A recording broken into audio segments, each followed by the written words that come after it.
The following is a presentation of Muddy River News.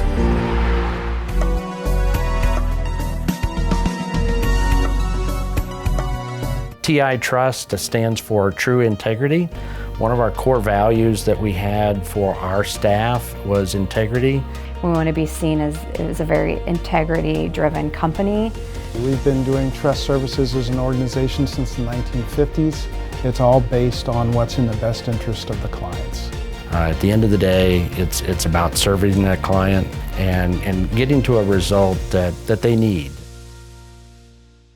My name is David Adam. I'm the editor of Muddy River News, and joining me today, Zeke and Katie Cernia with Gym City Gymnastics, a 16,000 square foot facility for tumbling, gymnastics, cheer, anything that you can do. I love the t-shirt that says flipping factory. Anything that you can do, flip in the air, flip on the ground, roll around, you can do it at your spot, right? It's the right place. It is the flipping factory. First, welcome. Nice to have you guys here. Thank you. When kids come to you, what is the best time, really? If you could tell a parent today, hey, if you want to get your kid involved in gymnastics, you should come when? I think the first place to start is I start with really young kids. We have a really good preschool program, which is geared toward kids that are 18 months to 5 years old. And I think that's when a lot of important development happens that's going to cover a lot more than just your gymnastics future, but also kind of muscle development and the ability, just motor skills, basic things that kids need. I need to see this 18-month-old class. I can see 3-year-olds. I can see 4-year-olds. It's my favorite one. 18 months? Yeah, they're very cute. And actually, we have a few start, a month or two before they're 18 months. As long as they're walking and communicating with mom and dad, they can come to the class. How hard is it for them to walk away from mom and dad and come out there on the mats with you guys? Well, the first class is called Tiny Gyms. Actually, mom and dad or, brother, sister, nanny, grandma, grandpa, whoever, they get to do the class with them. So they're not alone. They're side by side. And we communicate more with the adult and let them communicate with the child because that's who they're comfortable with. So that's the very, very first level. But I think aside from preschool, most kids, once they get to school and they start communicating with their friends and, they get doing their extracurriculars in town, they start talking about what they're doing. And so we have a big influx then with the 6 and 7-year-olds as well because all of a sudden they have their social lives outside of their parents and they're talking about it. And so that's where our first level of our recreational program starts is 6 years old. So they come out of the preschool program or they come in with no experience required and then they're able to start and get going that way. And so what is your customer base range from? You're 18 months to... We have college students sometimes on tumbling team. We have a lot of kids that graduate from our program and they come back in the summertime and attend classes. Pre-COVID, we had an adult gymnastics class, and we had 40 and 50-year-olds in that class. You're kidding me. How'd that go? Now, what would you teach? I'd have to imagine these 40 and 50-year-olds are past gymnasts. Some yes, some no. No kidding. Yeah. Work on flexibility, strength training, and sometimes their kid comes to the gym, and they see their kid learning how to do a cartwheel or flipping on the trampoline, and they're like, I want to do it too. Wow. I would have never guessed that someone who was in their 40s or 50s with zero experience would still have the interest in doing something like that. How are the summer months for you two right now? Is it busier or slower than it is during the school year? Summer is always slower than school year.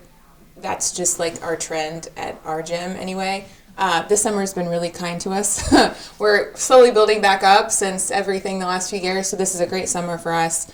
Enrollment's great, but typically we do have a little dip in the summertime. So, what about you get these kids, they start, as toddlers, maybe even 6 and 7-year-olds. How do you recommend to them, I'd like for you to be on one of my competitive teams? How does that work? Well, at that age, a lot of times you will run into someone that maybe they look like they're particularly gifted in a certain area. Mm-hmm. But most of the time from the preschool program, they're getting into our recreational program. So with 3 competitive teams, you've got your gymnastics team, which is all around like women's artistic, like you would see in the Olympics.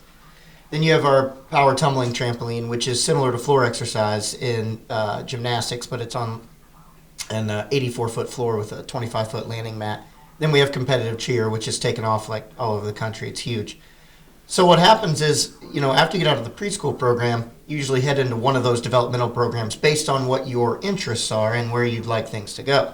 So, if you have a little cheerleader, you'd head toward maybe just a tumbling class where they'd work on their tumbling before they got to cheer. Or if you're going to be a competitive tumbler, same thing. You'd go into a class that's geared toward just tumbling and not bars, beam, and vault like you would if you went into a women's artistic gymnastics class.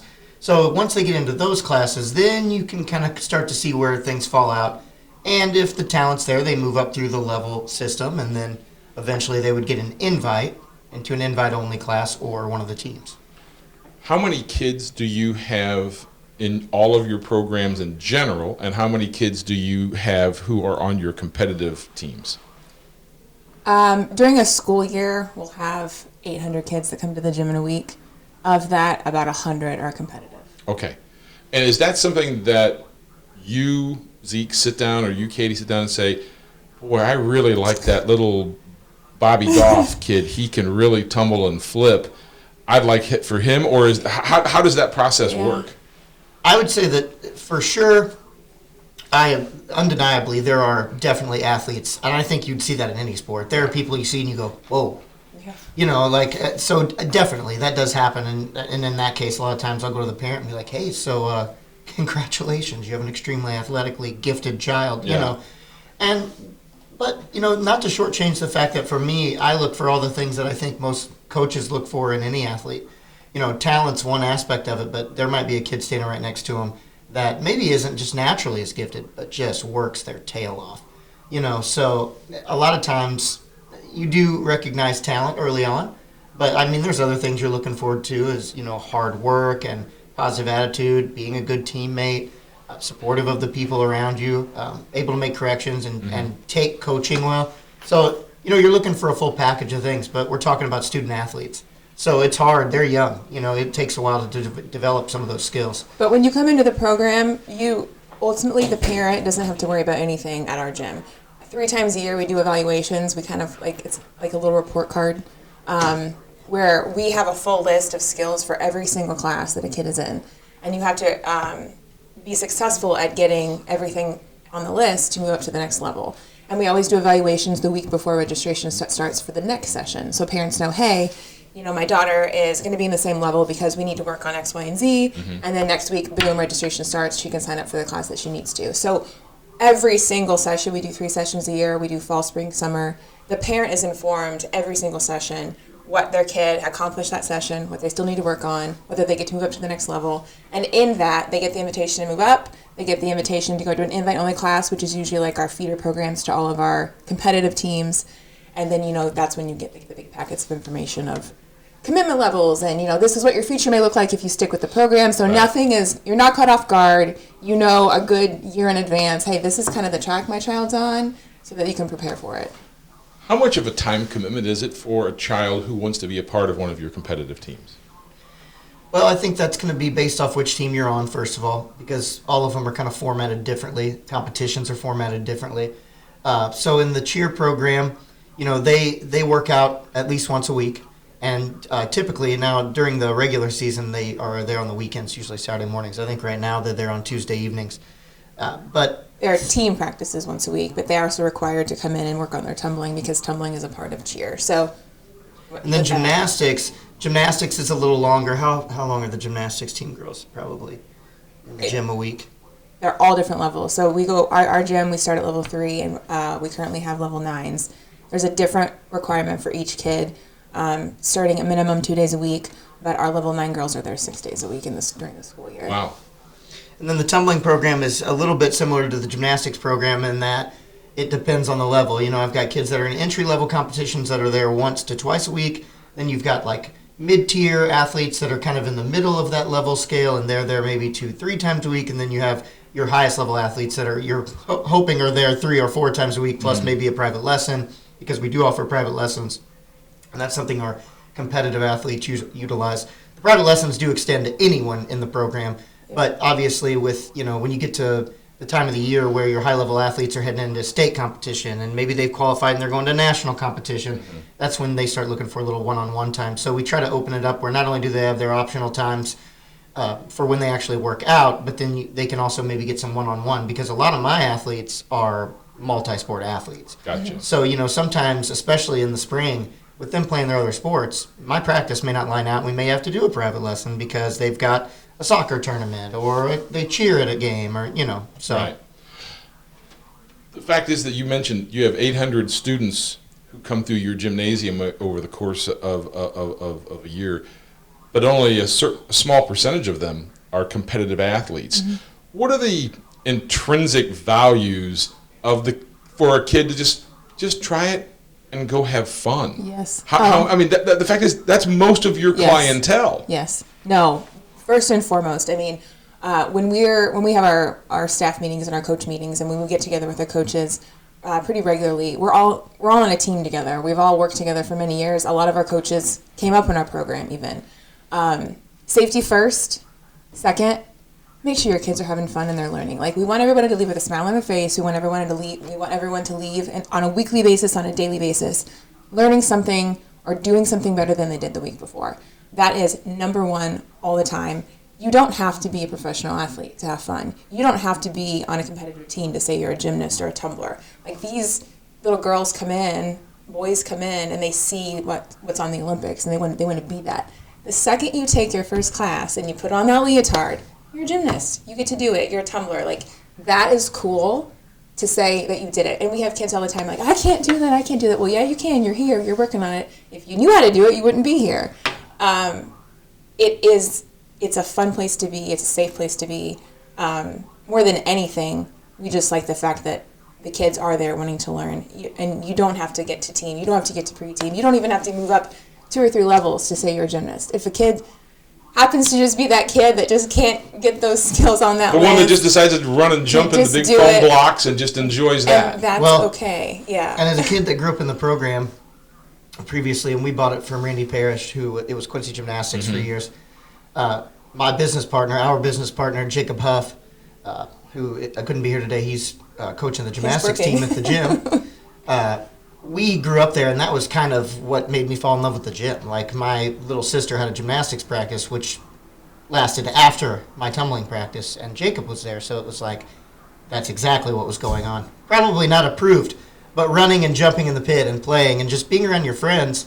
When I look back on my tumbling career, we probably shouldn't call it a career, my tumbling attempt, when we look back at that, like, for me, it's the friends that I have now. Yeah. I mean, honestly, the relationships that I developed and the friends that I still have, and that doesn't just extend to Quincy. I have friends across the country that I've met traveling in the sport. Mm-hmm. I have athletes who have friends that are across the country now because they've met them competing at the sport. So I think some of the relationships developed don't just stop at your gym, but they extend to the people you meet that have passion for what you do in other communities as well. Gotcha.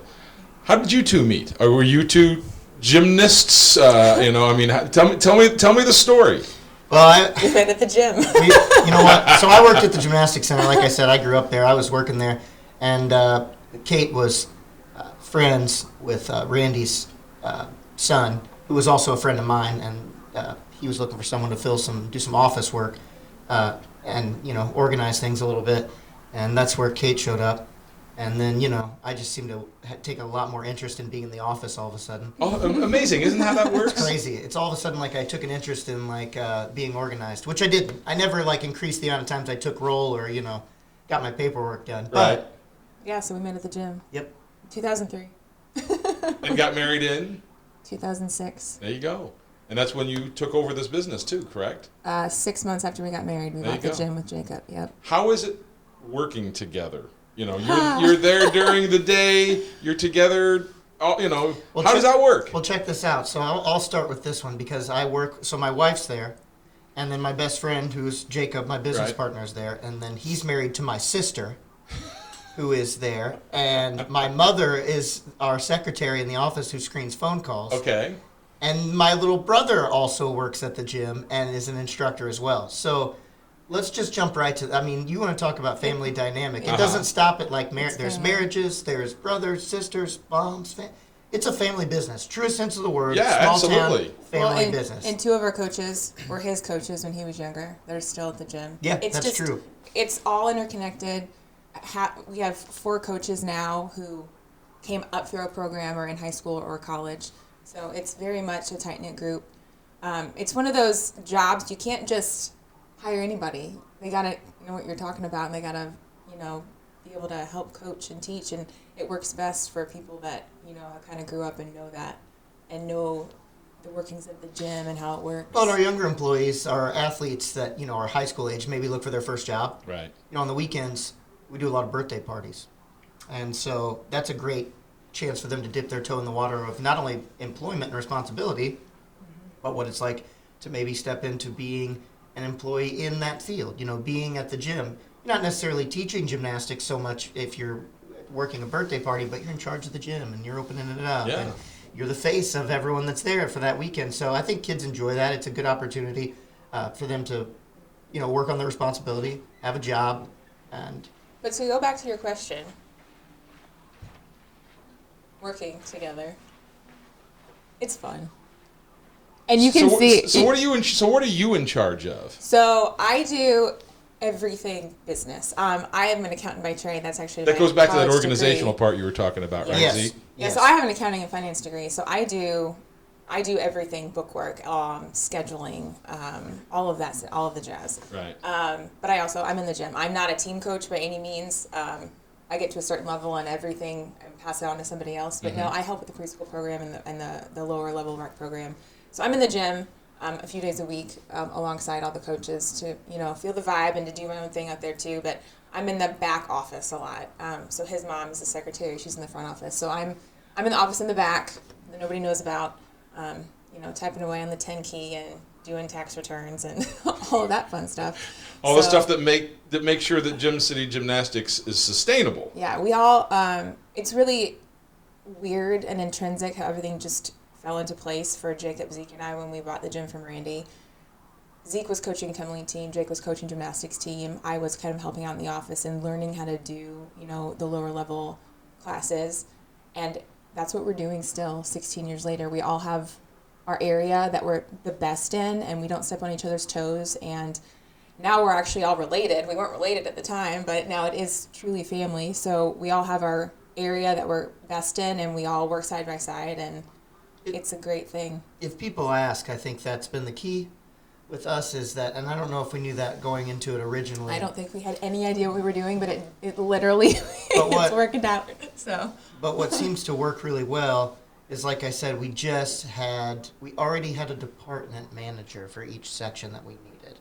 Mm-hmm. Kate was ready to take on, not just because that's what she'd been doing previously, but she'd also gone on to get, a couple bachelor's degrees in business and finance. So we had that side of it covered. And then Jacob is the guy when it comes to women's artistic gymnastics, and I do the power tumbling program. And then, like I said, my sister, who became Jacob's wife, had done competitive cheer and had interest in coaching it. So I mean, it's just kind of we had someone for every department that could head that department. Yeah. And that kind of, so in a way, we just had a kind of a load of good fortune, in my opinion, in that area. But it works, and I think that's an important thing, is like knowing what your specialty is and then carving out your niche, and then everyone communicating and working together to make sure that all those different niches can coincide in one room. Yeah. The first family of gymnastics in Quincy, the Cernia family. Thank you for joining me today. Yes, Appreciate thank you. The time. Yeah. This is the Muddy River News Business Spotlight. TI Trust stands for True Integrity. One of our core values that we had for our staff was integrity. We want to be seen as a very integrity-driven company. We've been doing trust services as an organization since the 1950s. It's all based on what's in the best interest of the clients. At the end of the day, it's about serving that client and getting to a result that they need. Muddy River News. Our home, our news.